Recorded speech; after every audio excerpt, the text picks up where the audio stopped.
Hey everybody, Dr. Bob Vaughn, your local health and wellness expert, the CrossFitting chiropractor, and I'm here today to talk to you about something that affects everybody at some point in their life, and that is pain.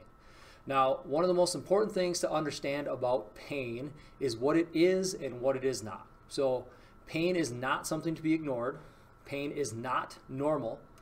Pain is common. A lot of people will experience pain, but that doesn't mean that it's normal. And what do I mean by that? People will tell me things like, oh, it's my normal headache. It's my normal back pain. It's my normal knee pain. Pain is never normal. Ever, ever, ever, ever, ever normal. Never, ever normal. I hope I was not unclear. And I don't mean to be sarcastic or to minimize people that are feeling pain, but pain is your body telling you there is something wrong. So think of it as your car. So if your check engine light came on, would you just put duct tape over the light and just keep on driving? No, you wouldn't.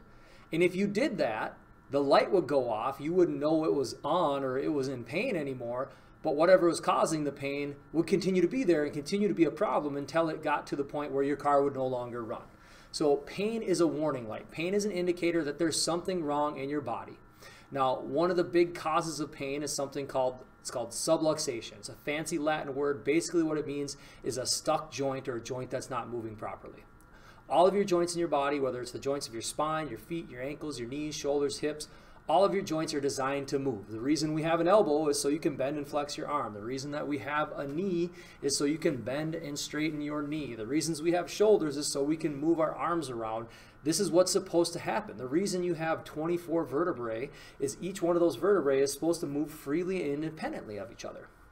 Now, what will happen, whether it's from stress, trauma, poor posture, poor nutrition, a lot of different things lifestyle-wise can affect this, is you can get what's called a subluxation, and when that happens, that stops the joint from moving. When a joint is not moving, it triggers a pain reflex in the body that leads to spasm. It can lead to numbness, tingling, pain, discomfort. A lot of different things can be triggered by this, and taking a medication to cover up the symptom is the same thing as putting the tape over the dashboard light. So it's really important to figure out why you hurt.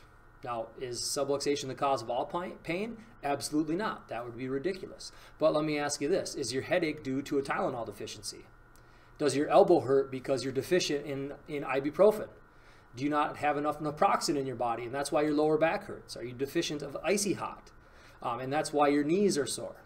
No, and that probably sounds ridiculous when you actually say it out loud, but if you think about how we treat pain and how we look at pain in this country right now, that's what we do. We're like, oh, I have a pain, I cover it up, and then I go on with my life because pain is quote unquote normal. It's part of the aging process. And if I hear someone say that again, I just like, pain is not normal. I've looked through all my physiology books, all our anatomy books, all of our different books that I've learned through school. Pain is never listed as a normal side effect of aging.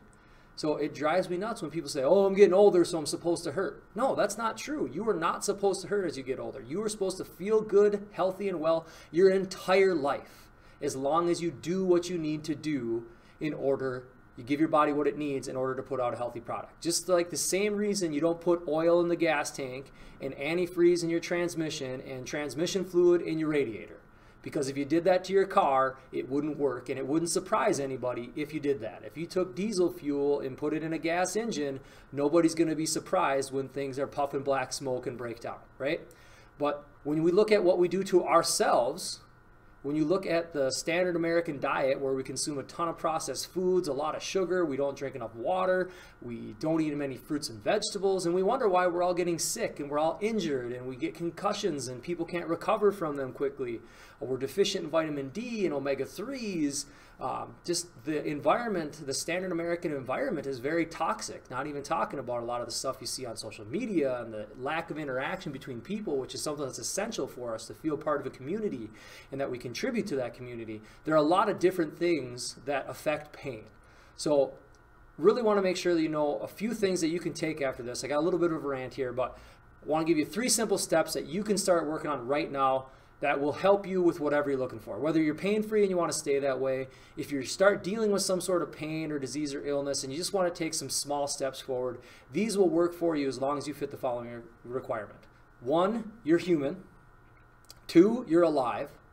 And 3, that you live on the planet Earth. Now, if those three things apply to you, these three things you can start doing will help you be healthier, perform better, do whatever it is you want to do, okay? So first one is, we call it fresh fiber first. So you want to make sure that you're eating a fruit and vegetable before you eat anything else anytime that you eat something. So if you're going to sit down and have breakfast and you're going to choose to have a donut or something like that, before you eat the donut, have an apple and a carrot or some sort of fruit and vegetable with it. Okay? Every meal you eat a fruit or vegetable as the first thing, and then gradually start to build that in. Don't worry about taking things away, just focus on adding the good things. Okay? Second thing you're going to be doing is you're going to start going for a 30-minute walk every day. Okay? Now, the scientific benefits of a 30-minute walk are ridiculous. It is something that is so mandatory. There should literally be a horn that goes off at 11:30 and everybody walks till noon when the horn goes off again, because it would save us that much money, save that many lives. It is that important, okay? So it's really important to make sure you're doing that. If that is too much of a commitment for you, what I'm going to ask you to do is go outside every morning and breathe fresh air for 5 minutes, okay? The only catch is you have to do it in your workout clothes, because eventually you'll get so bored of breathing, you'll actually go for the walk and start to get the benefit from it. Okay? Now, the third thing that I'm going to ask you to do that's going to help start changing your life immediately is called daily gratitude. And all you need to do is get one of them little steno flip notebooks, put it next to your bed, and every night before you go to bed and as soon as you wake up in the morning, write down 3 things that you are grateful for from that day. They don't have to be big things. They can be little things. They can be big things. They can be medium things. Just something you're grateful for. Whether it's, the daddy's home when you get home, or if it's a hug from your kids, or someone did something cool, or you found a good spot up at the parking lot, whatever it is, just write it down. It's going to start putting your brain and your body looking more towards positive things. It's going to trigger more of the positive biochemistry in your body, and it's going to start you moving towards better health and gratitude with that. So to recap, the 3 things you can do to help yourself get out of chronic pain, get out of pain, and start making yourself healthier right away are fresh fiber first, 30 minutes of walking every day, and 3 gratitudes before you go to bed and when you wake up in the morning. So try these things out for 30 days. Feel free to comment below with your progress on there. If you have any questions or anything like that, feel free to reach out to us. Again, it's Dr. Bob Vaughn, your local health and wellness expert, the CrossFit and chiropractor. Appreciate you guys listening. Please make sure you spread the word. Have a fabulous day.